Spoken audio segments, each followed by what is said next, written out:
Okay, so a doctrinal note came out from the DDF, and the document is called Mater Populi Fidelis, which means the mother of the faithful people, and it's about certain Marian titles. This document essentially comes out and says there's nothing wrong with the theology of Mary as the co-redemptrix or the mediatrix of all graces, but they're dangerous uses. Yeah, I think that a lot of our Protestant friends get confused when they hear co-redemptrix. They believe that we think Mary is literally another redeemer on the level of Christ, and it can cause confusion. Mary is the cause of our salvation. That is the Second Vatican Council, and that goes back all the way to Saint Irenaeus. As Eve, being disobedient, became the cause of death, both to herself and to the whole human race, so also Mary, being obedient, became the cause of salvation. It's so dangerous. All right, 2:30 in the morning, and I'm ready to go. Continuing on my November series of videos. So in the church in November, we focus on death.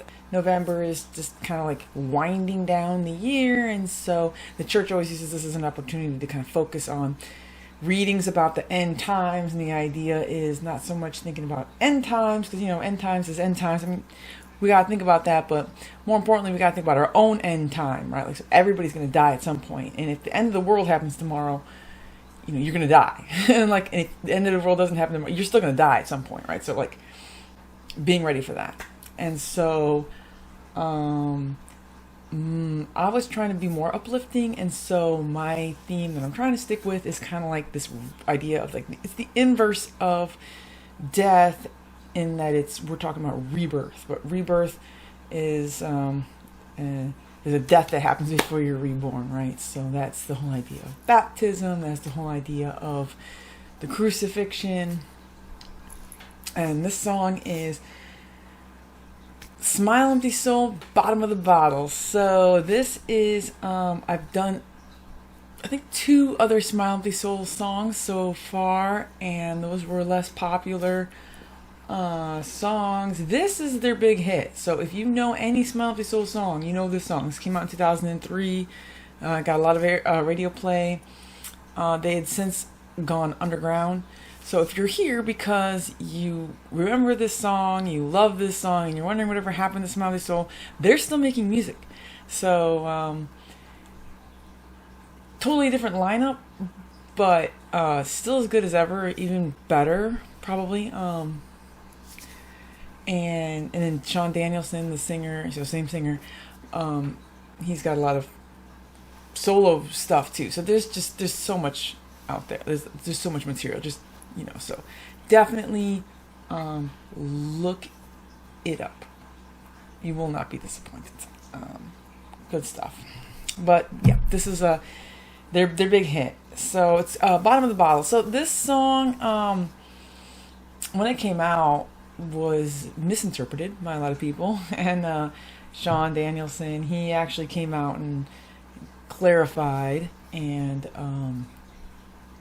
because the chorus is, he says, "I'm doing it for the drugs." Well, the song's not actually about drugs, and he came out and said, pretty much what it was about. So I know I got that part right, where he says, it's about this feeling of accomplishment.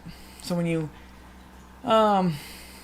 do something that's hard or arduous, or really more in the song, what he's dealing with is putting up with trials and tribulations, but you get through it, and then there's that feeling of accomplishment. It's really like looking for the light at the end of the tunnel, and I think Shane Smith said it the best. So I'm gonna play this clip, of course, from his Pints of Aquinas interview, but he says it really well right here. And then there's type 3 fun. This is like mountain climbing. Like it's a blizzard. One of my friends is literally dying. We don't know if we're going to make it. I have frostbite. It's an adventure and it is not fun. It's terrifying. It's wild. It's crazy. But that's the most fun to reflect upon, right? Yes. Yes. And then later it's the most fun. That's type 3 fun. I have these memories of being like, are we going to get home? But those are my favorite memories. And we would do it on purpose. So like, that's the thing, the type 1, 2, and 3 fun. When we talk about like never overcoming our issues or whatever, I always think like God set up life so that it's type 3 fun. Like when you apprehend the kingdom of heaven, how much fun is it going to be to look back on your suffering and be like, yeah, let's go. That's a great analogy. I did it. You know, but so often we're trying to turn God's type 3 fun into type 1 fun or something else. Exactly. Yeah. That's the thing with people in church where they're like, oh, it's difficult. Like parts of Mass are boring, or I'm like, it's not fun. And it's like, it's not supposed to be. It's not supposed to be fun. It's supposed to be true and it's supposed to be good. All right, so that's Shane Smith talking about level 3 fun. That's exactly, I think, perfectly captures what the song's about. All right, so that's straight, like I said, from Sean, that he explained what it was about. Of course, I'm going to take a little bit deeper. I want to talk about like more on a Catholic level. So I want to propose this. When he talks about the bottom of the bottle, instead of bottle, we'll think about like the chalice. So Jesus, he drank from a chalice. Jesus talks about a chalice when he's talking to James and John's mother, the Zebedee boys, and they want to, have a spot at Jesus' right and left in the kingdom, and he says, will you drink from the chalice that I'm going to drink from? And they say, yeah, and they do, because that chalice is death. Okay, so there's the connection to the theme. The chalice is death. Martyrdom for them and crucifixion for Jesus. And but generally when we talk about drinking from the chalice or drinking the cup, that God gives you, this is analogous to picking up your cross and carrying your cross. This is like the particular suffering that God has for you in order to purify you, right? Because we are made stronger in our suffering, our faith is strengthened, we're stripped away of some of our attachments. So this is all part of God's preparing us for heaven.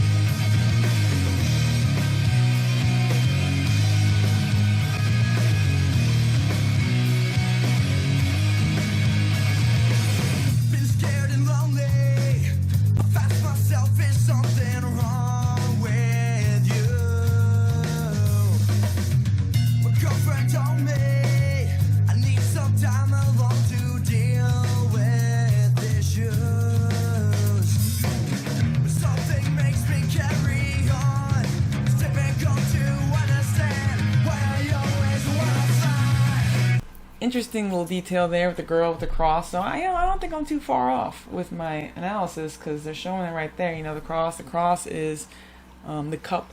Otherwise, the bottle that he's talking about, that you're drinking. It's all the same thing.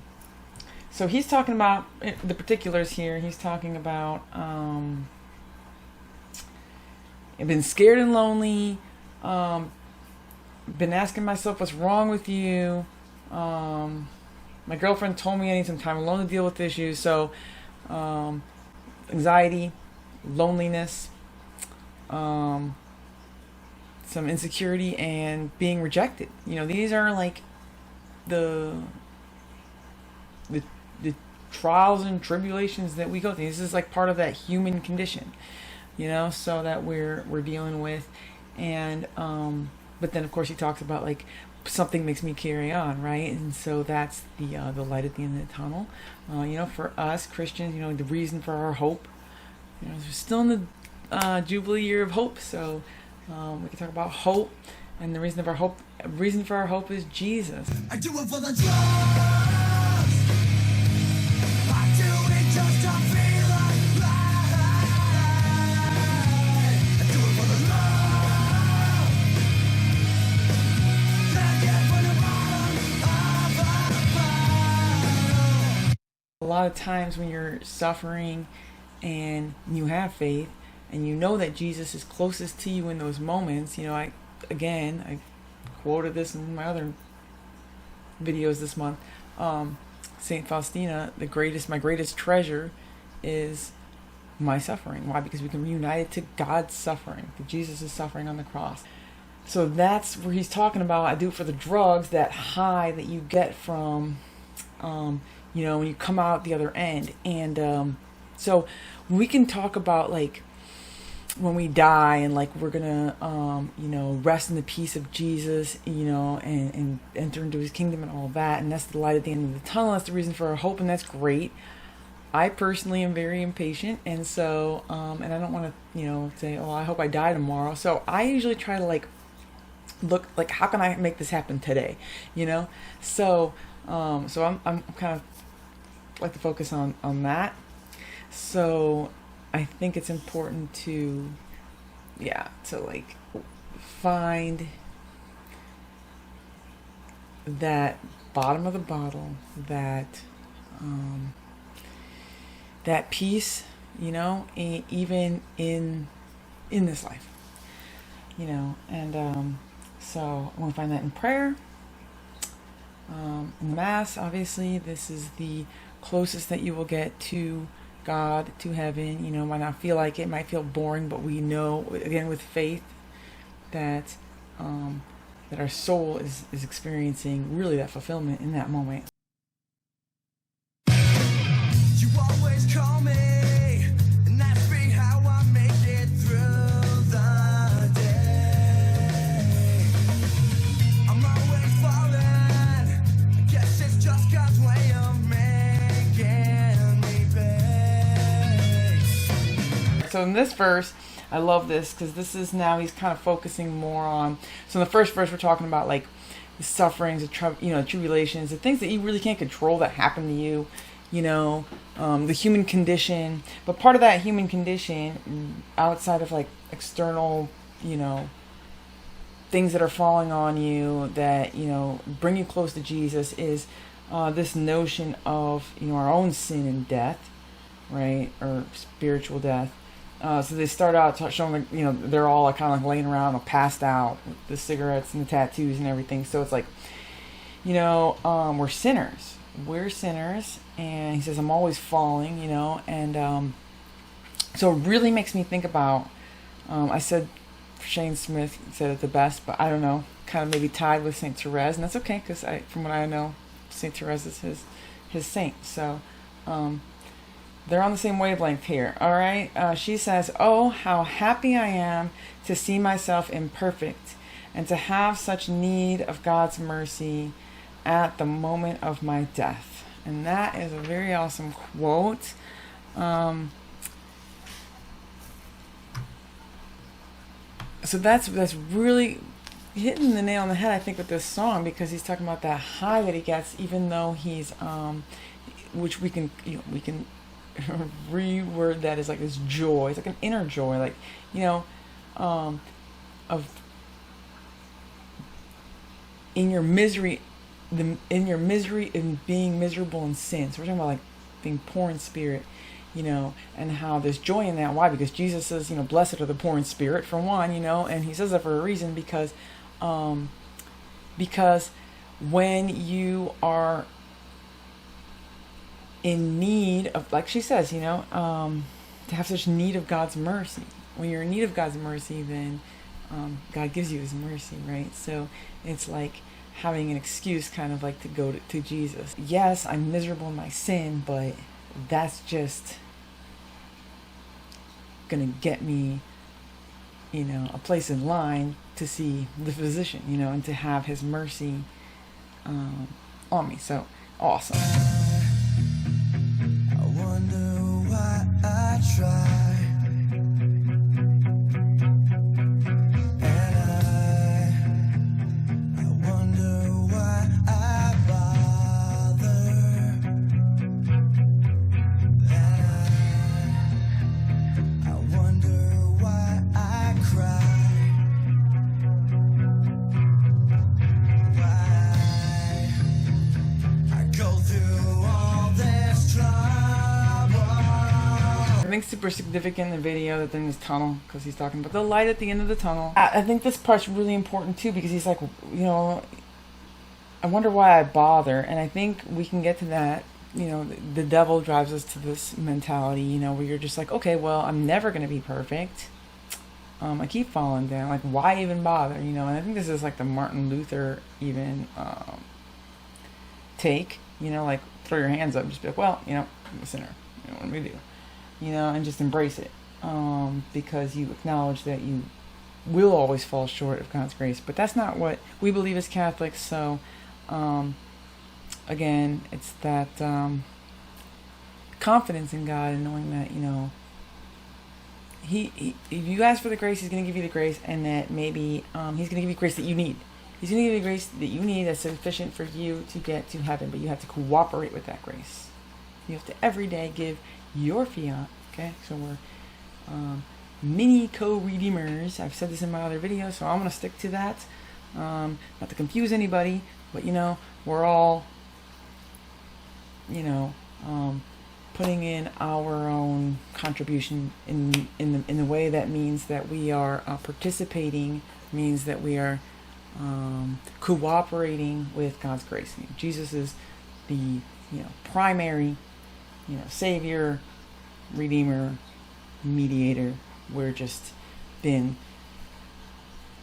invited to join Him in this for whatever reason. He decided to let us have a part in this, and it's actually really cool. And then that goes back to like why, they answer the question of the song. Why is this so, like, why am I getting high off of this?